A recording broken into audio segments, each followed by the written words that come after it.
Good morning, Vande Mataram. આજે ધોરણ 10 વિષય વિજ્ઞાનની અંદર ચેપ્ટર નંબર 2 ની અંદર અગત્યનો ટોપિક જેનું નામ છે સાર પરિવાર। શું નામ છે? સાર પરિવાર। તેના વિશે આપણે જોવાનું છે। તો સૌથી પહેલા સાર પરિવાર કોને કહેવાય તે જોઈએ। એક સમાન ધન આયનો અને ઋણ આયનો ધરાવતા ક્ષારોને ક્ષાર પરિવાર કહેવામાં આવે છે। એક સમાન જેની અંદર ધન આયન સમાન હોય, જેની અંદર ઋણ આયન સમાન હોય, તેને આપણે શું કહેવામાં આવે છે? એક સરખા હોય તેવા ધન આયનો, એક સરખા હોય તેવા ઋણ આયનો, જેને કહેવામાં આવે છે ક્ષાર પરિવાર। ઉદાહરણ તરીકે બે નામ આપ્યા છે। સોડિયમ ના ક્ષાર પરિવારના ઉદાહરણ આપો। સોડિયમ ના ક્ષાર પરિવાર કયા કયા છે? તો જેની અંદર સોડિયમ આયન હોય, જેમ કે sodium chloride, sodium sulphate, sodium carbonate, જે આપણે સોડિયમ ના ક્ષારો છે। ક્લોરાઇડ ના ક્ષાર કયા કયા છે? તો યાદ રાખજો, જેની અંદર ક્લોરાઇડ આયન હોય, sodium chloride, potassium chloride, ammonium chloride, magnesium chloride, જે આપણા ક્લોરાઇડ ના ક્ષારો છે। બરોબર? આ આપણા ક્ષાર। ચેપ્ટર નું નામ શું હતું? એસિડ, બેઝ અને ક્ષાર। અને આપણો ટોપિક છેલ્લો ટોપિક એવું કહી શકાય છે। ચેપ્ટર ના ઘણા બધા ટોપિક બાકી છે, પણ અગત્યનો ટોપિક છેલ્લો મુદ્દો જેનું નામ હતું ક્ષાર। આ ક્ષાર બને ક્યાંથી તેની વાત, અને આપણી પાસે ક્ષાર આવે ક્યાંથી તે જોવાના, અને આ ક્ષારની અંદર કયા એસિડ છે, કયા બેઝ છે, તે આપણે જોવાનું છે। ક્ષાર બને ક્યાંથી? તો યાદ રાખો મિત્રો, એસિડ અને બેઝ વચ્ચે પ્રક્રિયા થાય તો એક જ વિકલ્પ બને, ક્ષાર અને પાણી। આ તમારી પાસે ક્ષાર છે। પ્રવૃત્તિ 2.13 શું સમજાવે છે? તમને ક્ષાર આપી દીધો હોય, એક માર્ક્સ ની અંદર કોઈ પણ એક ક્ષાર આપી દીધો છે, તો ક્ષારની અંદર એની અંદર કયો એસિડ છે અને કયો બેઝ છે એ તમારે શોધવાનું છે। બરોબર છે? ક્ષારની અંદર કયો એસિડ છે અને કયો બેઝ છે, ક્ષારની અંદર કયો એસિડ છે અને કયો બેઝ છે એ તમારે શોધવાનું છે। બરોબર છે? તો યાદ રાખો મિત્રો, અહીંયા શું કે જો ક્ષાર થોડા એસિડ અને બેઝ ના નામ આપો। ધારો કે એસિડ, અહીંયા બોલો ભાઈ ગયો વખતે ટોપિકમાં સમજાવ્યું, એસિડ કયા છે? પ્રબળ એસિડ કયા છે? Hydrochloric acid, sulphuric acid, nitric acid, જે આપણા પ્રબળ એસિડ છે। નિર્બળ એસિડ તરીકે આપણે એક જ લઈએ છીએ, ધારો કે એસિટિક એસિડ છે। નિર્બળ બેઝ તરીકે આપણે લઈ શકીએ NH4OH અને એમોનિયા, આપણે નિર્બળ બેઝ। બરાબર? બેઝ તરીકે કોણ છે? NaOH અને KOH, NaOH અને KOH આપણા પ્રબળ બેઝ છે। હવે જો તમને અહીંયા આપણે લાઈન જોઈએ છે કે ધારો કે મારી પાસે પહેલો ક્ષાર છે, પહેલો ક્ષાર કોણ છે? પોટેશિયમ સલ્ફેટ છે। તો તેમાં એસિડ કયા હોય અને બેઝ કયા હોય? હું એક સાથે 2.13 પ્રવૃત્તિ અને 2.14 પ્રવૃત્તિ બેઝ ચલાવું છું, અને બીજી વાત એમાં એસિડ અને બેઝ ના નામ પણ આપણે જોઈ ગયા, એના પરથી આપણે ક્ષારની pH કેટલી હોય તે જોવાનું છે।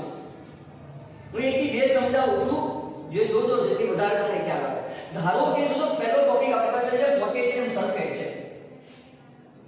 આ પોટેશિયમ સલ્ફેટ ક્ષાર હોય તો પહેલા તમે એને અલગ કરવાના, બે આયન અલગ કરવાના। એક બાજુ ડાબી બાજુ ધન આયન અને જમણી બાજુ ઋણ આયન હોય, યાદ રાખજો। ડાબી બાજુ ધન આયન કયો છે? K+, જમણી બાજુ ઋણ આયન કયો છે? SO4 -2। હંમેશા યાદ રાખો, આ ધન આયન ડાબી બાજુ હોય, ડાબી બાજુ ધન આયન, તો એની પાછળ એક આયન લગાવશું આપણે ઋણ આયન, OH-, અને આગળ SO4 આયન છે ને, કે એની આગળ આપણે લગાવશું H+ આયન। આટલું યાદ રાખજો, જેથી વધુ ખ્યાલ આવે। હજુ આ તમારી K હતો ને, એ પાછળ OH લાગ્યો તો કયો પદાર્થ બની ગયો? KOH। અને આગળ SO4 હતો, આગળ H લાગી ગયો એટલે શું લાગી બનશે? ખબર છે? તમારું સૂત્ર કેવું બનશે ખબર છે? H2SO4। હવે તમે જો આ KOH કોણ છે? તો અહીંયા લખી શકાય બેઝ તરીકે કયો પદાર્થ લખવાનું છે? અહીંયા KOH લખીશું, અને એસિડ તરીકે કયો પદાર્થ લખીશું? H2SO4। જો બંને એસિડ અને બેઝ બંને મળી ગયા આપણા।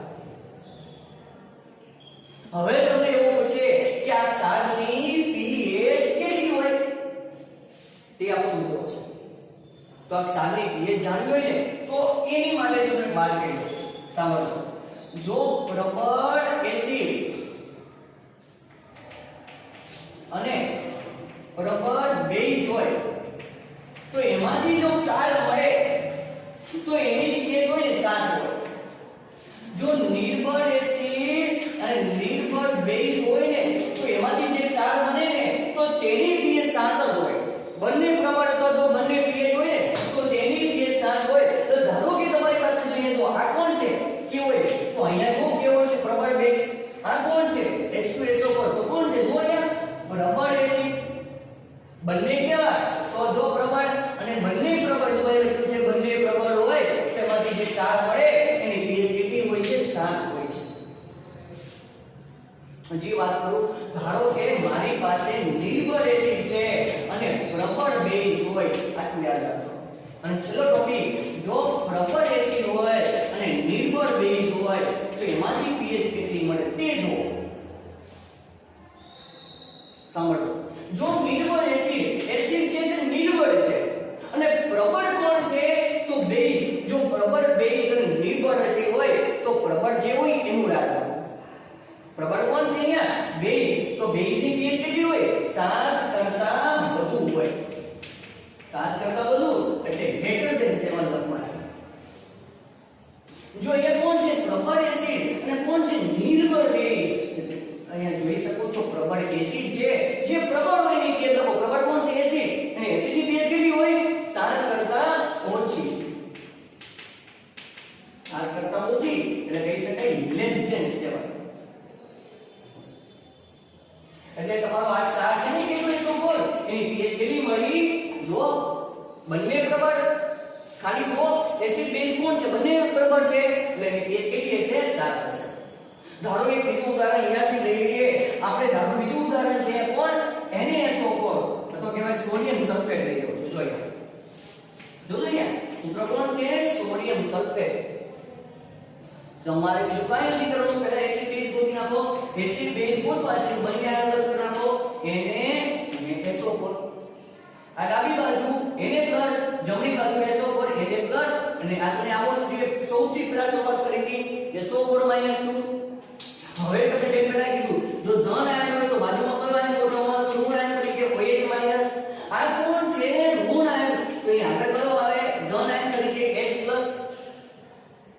બંને ભેગા કરી દો તો NaOH SO4 ની આગળ H એટલે શું આવે HSO4 પણ સલ્ફેટ બે ગુમાવે H એક મેળવે એટલે સૂત્ર કયું બની જાય H2SO4 તો આના નામ આવી ગયા ને H2SO4 માં સોડિયમ સલ્ફેટ માં કયા કયા ક્ષાર હશે તો એક છે NaOH અને એક છે H2SO4 એક કોણ છે H2SO4 અને એક છે કોણ NaOH હવે બંનેના જો આ NaOH તો પ્રબળ બેઝ અહીંયા મેં પહેલા કીધું છે H2SO4 પ્રબળ એસિડ અને બંને પ્રબળ છે એટલે pH કેટલી આવે 7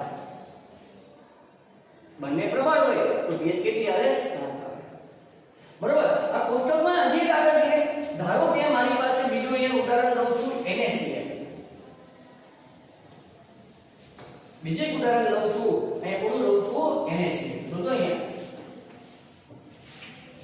NaCl સાર છે આપણી પાસે તો શું કરું તો સૌથી પહેલા તમને પહેલા શીખવાડું એમ બંને અલગ અલગ કર દો કયા કયા છે ડાબી બાજુ Na+ જમણી બાજુ Cl- આ બંને અલગ અલગ કરી દીધા જો પ્લસ આયન હોય તો પાછળ કયો આયન લાગે OH- આ માઈનસ છે તો આગળ કયો આયન લાગે H+ બંને ભેગા કરી દો એક કયો બનશે NaOH એક કયો બનશે HCl વિચારો આ કોણ તો NaOH પ્રબળ બેઝ HCl તો પ્રબળ એસિડ બંને ભેગા થયા તો શું મળ્યું તો પ્રબળ એસિડ પ્રબળ બેઝ બંને ભેગા થયા એટલે આ જે ક્ષાર હશે એની pH કેટલી હશે 7 જ હશે ધારો કે બીજું ઉદાહરણ લઈએ તો મારી પાસે છે Na2CO3